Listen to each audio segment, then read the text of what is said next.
And he was the guest speaker. Council of Eminent Persons of Murang'a ni kwenda kwirira governor ati ni tukumunyita baru hari maundu maria mothe agukorwa agika makonie uhoro wa ukuria wa county ya Murang'a, maundu ma githomo, maundu ma ugima wa mwiri na maundu maria mangi mothe agukorwa agika makonie ukuria wa county ya Murang'a.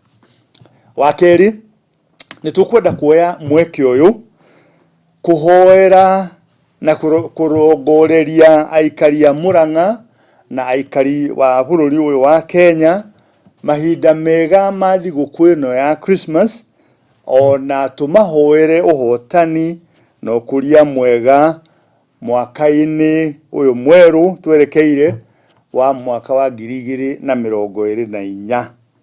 Tuhoye ati ithuothe ni tugukenera mahinda maya na tukimenyagirira maundu maria o mundu agirirwo ni kumenyerera nigetha ithuothe tukenere mahinda maya Ngai atuhete.